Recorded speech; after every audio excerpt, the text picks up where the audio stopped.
Hello everyone, আমি মঞ্জু। আমার নতুন একটা ভিডিওতে তোমাদের অনেক স্বাগত, অনেক ভালোবাসা। আজকে ভিডিওটা স্টার্ট করছি।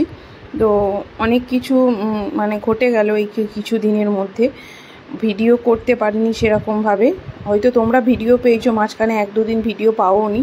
তার কারণ হচ্ছে অবশ্যই সেটা জানাবো, তার জন্যই আজকে এই ভিডিওটা শেয়ার করছি। কি কারণে করতে পারিনি, কি প্রবলেম হয়েছিল।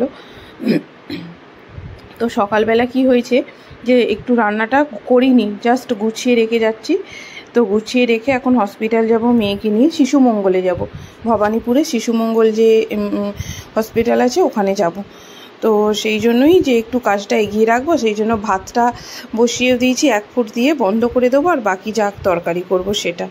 তো এখন মেয়েকে নিয়ে রেডি হয়ে গেছি। দেখো, ওকে এই ফুল হাতা গেঞ্জিটা আর একটা প্যান্ট পরিয়ে দিয়েছি, এখন রেডি হয়ে গেছি।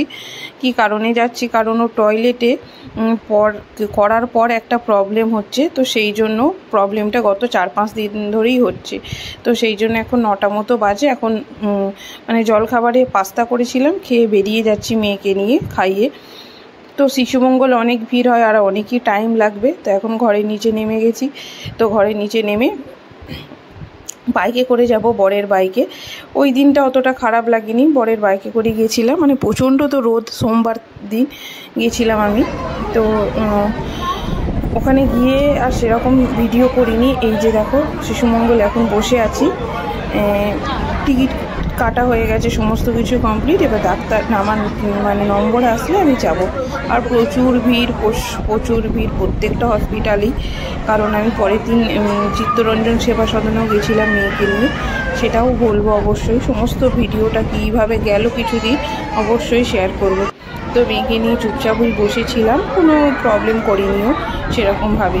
এখন ওই দেখো বসেই আছি, ও সেরকম কোনো, ওর বাবাকে একটু দিচ্ছিলাম আর বসেই ছিলাম, ঘ্যান কিছু সেরকম করিনি। এই যে এখন ডাক্তার দেখিয়ে বেরিয়ে পড়েছি। তো বেরিয়ে পড়ার পর তো সোমবার দিন গিয়েছিলাম আমি মেয়েকে নিয়ে শিশু মঙ্গলে। কী কারণে গিয়েছিলাম সেটা তো বললাম, ইউরিনে একটু প্রবলেম হচ্ছিলো, তো সেই জন্যই গিয়েছিলাম। তো সেই দিন আর আসার পর থেকে আজকে বুধবার, এখন 4:10 মতো বাজে, কোনো রকম কিছু ভিডিও করিনি। তো ভাবলাম ভিডিও কিছু করিয়ে নি, যাইনি, তো তোমাদের সাথে শেয়ার করি, কিছুটা বলি, আবার বাকি ভিডিওতে সমস্তটা শেয়ার করবো আস্তে আস্তে ধীরে ধীরে। তো ইউরিনে প্রবলেমের জন্য গেছিলাম 9টার সময়, বাড়ি আসতে আসতে আমার 2টো বেজে গেছে। তো ডাক্তার ব্লাড নয়, ইউরিন দুটো টেস্ট করতে দিল, একটা ইউরিন কালচার আর একটা ইউরিন। তো ওই দুটো টেস্ট সেই দিন করতে পারিনি, যেহেতু ইউরিনটা কালেক্ট করার ব্যাপার ছিল, আর ওকে হসপিটালে গিয়ে খাইয়েছি আমি। এবার সেই মতো তো ঠিকভাবে সবার সামনে খাওয়ানো যায় না, তো সেই জন্যই, যেহেতু ও শুধু ব্রেস্ট ফিডিংই করে। তো সোমবার দিন গিয়েছিলাম, ভাবলাম মঙ্গলবার দিন ঘরে ইউরিনের কন্টেনার নিয়ে এসেছি, যে ল্যাব থেকে করাই আমি প্রেগনেন্সি সমস্ত টেস্ট। তো পালস, তো সেই পালস কলকাতাতেই ভবানীপুরে আছে। তো সেই জন্য সেইখান থেকে বলে কয়েও এলাম, কথা বলে, যে ইউরিন টেস্ট যেটা, সেটা যদি দিনের দিন দিই সন্ধেবেলার মধ্যে দিয়ে দেবে। আর কালচারাল একটা আছে, সেটা 3 দিন 72 ঘন্টা সময় লাগে। তো ভাবলাম মঙ্গলবার দিন দেবো। আর শিশু মঙ্গলে ডাক্তার বসে সোমবার আর বৃহস্পতিবার। তো ডাক্তার আমায় বললো কোনো প্রবলেম না, নর্মালি, কোনো ভয়ের কিছু নয়, আপনি টাইম নিয়ে ইউরিন টেস্টটা করিয়ে নিন, দিয়ে শুধু রিপোর্টটা আমি বুধবার দিন এনে দেখিয়ে যাবেন, এটাই বলেছিল। বুধবার দিনে বৃহস্পতিবার দিন। এবার যেহেতু আমি সোমবার দিন দেখাতে গেলাম, সোমবার দিনটা আমি ইউরিন করতে পারিনি, আর সম্ভব নয় আবার 2টোর সময় ঘরে এসে আবার এই রোদে গরমে যাওয়া। তো মঙ্গল, বুধ, বৃহস্পতি, সেই জন্য মঙ্গলবার দিন আমরা সকালবেলায়। আর একটা প্রবলেম, আসার পর দেখি, সোমবার দিন আসার পর দেখি মেয়ের ইউরিনটা হলুদ হচ্ছে, হলুদ কালারের ইউরিন পাস করছে। তো সেটা নিয়ে ভাবলাম যে রোদে গরমে গেছিও রোদে গরমে, এসেছিও তাই, আবার শিশু মঙ্গলের ভেতরে এসি চলছে, তো সেই জন্য ঠান্ডা গরমে হতে পারে, এরকম হচ্ছে, তো ঠিক হয়ে যাবে। তো আবার মঙ্গলবার দিন সকালবেলায় 5:30টার সময় যখন ইউরিন শুশু করলো যখন, তো তখন দেখছি আবারও সেরকম ইউরিন।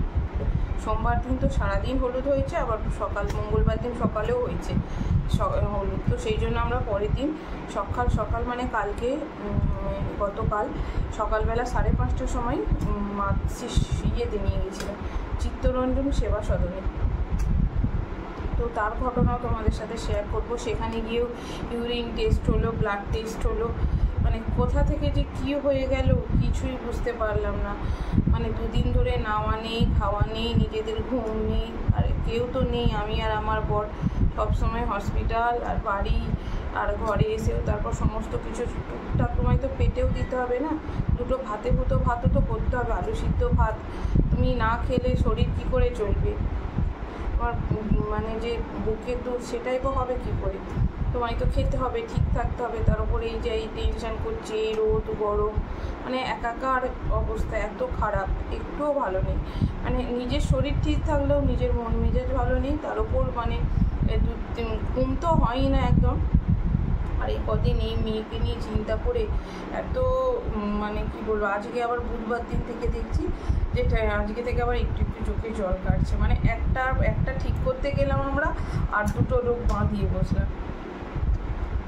আর হসপিটালে মানে সারাদিন কি বলবো, মানে এত বাচ্চার চেঁচামেচি, কোলাহল, সব জ্বর, ঠান্ডা, সর্দি, কাশি, বমি করছে, কফ বসেছে, সমস্ত কিছু। বড় বড় হসপিটাল কলকাতায় কিছু ভালো দিকও আছে, কিছু খারাপ দিকও আছে, তো সেটা নিয়ে অন্য একদিন অবশ্যই বলবো। তো এটাই শেয়ার করার ছিল, ভিডিওটা অনেক বেশি বড় হয়ে যাবে। তো এখন যে কারণে গিয়েছিলাম সোমবার দিন সেটাও চলছে, মঙ্গলবার দিন যে কারণে গিয়েছিলাম, কালকে যে মঙ্গলবার, আজকে বুধবার, এখনও কিন্তু ইউরিন হলুদই পাস করছে, এখনও শুশুটাও হলুদই হচ্ছে। তবে হ্যাঁ, আগের থেকে মানে আগে হলুদটা একটু গাঢ় ছিল, এখন অনেকটা লাইট হয়েছে।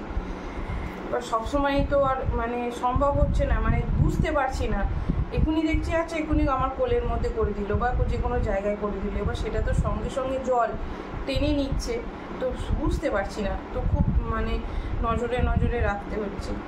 আর কাল তো যখন ইউরিন কালেক্ট করতে বলেছিল, আমরা যখন চিত্তরঞ্জনে গেছিলাম 5:30টার সময়, আমার মেয়ে 5:30টার সময় ঘরে ইউরিন মানে শুশু করেছে, তারপর 11:30টায় মানে সেই কালেক্ট করার জন্য কোটো ধরে বসে আছি।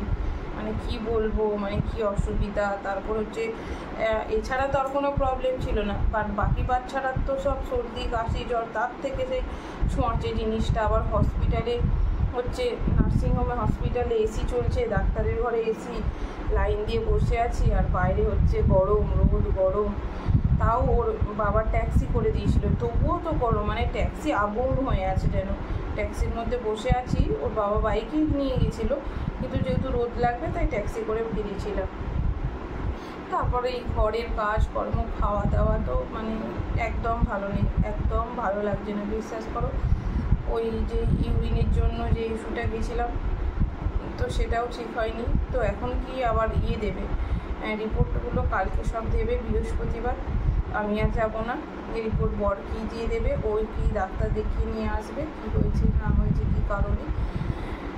সবাই বলছে চিন্তা নেই, ভয়ের কিছু নেই, রোদে গরমে আমাদেরও হচ্ছে, বড় মানুষদেরও হচ্ছে, ওরা তো ছোটো মানুষ। আসলে কী বলো তো, হওয়ার পর থেকেই প্রথমবার আমার মেয়ের 6 মাস বয়স চলছে, প্রথমবার মানে হয়নি তো হয়নি, আবার হয়েছে তো পরপর 2 দিন হসপিটাল নিয়ে যেতে হলো। এখন হচ্ছে কিছুই ঠিক হয়নি, যে না তোমাদেরকে জানাচ্ছি ঠিক হয়ে গেছে, ছুটোছুটি করলাম। ঠাকুরের কাছে ডাকি যেন ভালো থাকে, সুস্থ থাকে, যেন সব ঠিক হয়ে যায়। নিজেদের চিন্তা, এখানে কেউ নেই যে না চলো বাড়িতে গিয়ে সেই নিজে রেঁধে বেড়েই খেতে হবে, সে আলু সিদ্ধ ভাত তো তোমায় নিজে করেই খেতে হবে। শরীর আর বইছে না, মানে চোখে ঘুম, কিন্তু ঘুমোতে পারছি না। তার উপর হচ্ছে 5 তলার ওপর আছি, এত গরম, যত তাড়াতাড়ি সম্ভব ঘরটা ছেড়ে দেবো, এই ঘরটার জন্য আরও প্রবলেম হচ্ছে। মেয়ের শরীর গরম হয়ে যাচ্ছে, এই দেখো হাত পাখা দিয়েছি, দুটো ফ্যান আছে, সিলিং ফ্যান, টেবিল ফ্যান, তারপরও হাত পাখা দিয়ে হাওয়া করি সবসময় মেয়েকে। মানে কাল থেকে কি নিয়ে আসা হয়েছে, ফ্যান না চালিয়ে হাত পাখা দিয়ে হাওয়া করি, কারণ এটা তো ঠান্ডা, আর ফ্যানের সব হাওয়া গরম। টেবিল ফ্যান কি সিলিং ফ্যানে থাকি আমরা, মানে 25 বছর ধরে এই পৃথিবীতে জন্মগ্রহণ করে এত গরমে যদি আমরা এই গরমটা সহ্য করতে না পারি, এরা তো সদ্য জন্মগ্রহণ করেই 43 ডিগ্রি 44 ডিগ্রি টেম্পারেচার, কী করে সহ্য করবে এরা। দেখো একটুও থাকছে না, সব সময় এই যদি বুকে করে এরকম নিয়ে রাখি তাহলে দেখো আছে, যে ঘুমিয়ে গেল, দেখো জেগেছিল কিন্তু। আর যদি এখন আমি বসিয়ে দিই, দেখবে তোমাদের সামনে এই যে বসিয়ে দিচ্ছি, কান্না শুরু করি।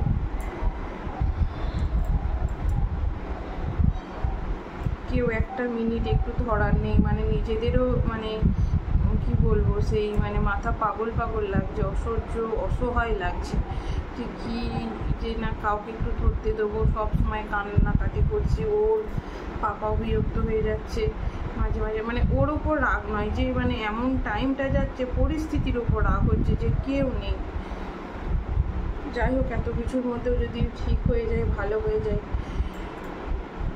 চেষ্টা করব আবার ভিডিও করার, সমস্ত কিছু ভিডিওর মাধ্যমে কি কি গেল আর কি কি দেখলাম, ফেস করলাম, বাচ্চা হওয়ার পর যে কতটা মানে বাচ্চাকে নিয়ে টেনশন, চিন্তা ভাবনা, সমস্ত কিছু শেয়ার করব।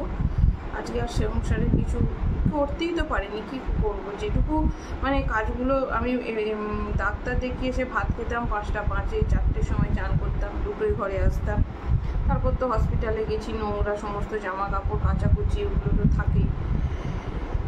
তো আজকেও খেয়ে দিয়ে বর ডিউটি গেছে, আজকে যেহেতু 1 তারিখ 1 মে, তোর আবার মাসের শুরু থেকে কাজের প্রেশার থাকে, তো ডিউটি গেল। তো আমি ভাবলাম তোমাদের সাথে শেয়ার করি, আর 2 দিন ভিডিও যায়নি তো ভালো লাগে না, তো ভাবলাম তোমাদেরকে জানাই আর ভিডিওটা করি। তো চলো আজকের মতো টাটা। অবশ্যই জানাবো, প্লিজ ভিডিওগুলো দেখো, মন দিয়ে শোনো, যা সিচুয়েশান ফেস করেছি, সরকারি বেসরকারি টাকা দিয়ে এগুলোর অনেক পার্থক্য, মানে কোনো কিছু কিনতে হলে, কোনো কিছু টাকা দিয়ে হলে। তো চলো, ভালো থেকো সবাই, সবাই প্রার্থনা করো আমার মেয়ে যেন সুস্থ হয়ে যায়, সব কিছু ঠিক হয়ে যায়। ভালো লাগে না গো, খুব কষ্ট হয়, এরা তো বলতে পারে না, মানে আমাদের বুকটা ফেটে যায় কিছু, আর আমরাও সমস্ত কিছু আর বুঝে উঠতে পারি না যে কী কারণে কাঁদছে, সবসময় কাঁদছে, কিন্তু কী কারণে, পেটে ব্যথা, চোখ দিয়ে জল কাটছে, কিছু করতে প্রবলেম, মানে মানে কী বলবো, পুরো ঘেঁটে আছি। তো চলো, ভালো থেকো, সুস্থ থেকো, সবাই সাবধানে থেকো, এই গরমে বেশি বেশি করে জল খেও। আমার মেয়েকেও ওআরএসের জল খাওয়াতে বলেছে, তো ওকেও খাওয়াচ্ছি কাল থেকে। তো চলো টাটা, আবার পরে ভিডিওতে অবশ্যই শেয়ার করবো।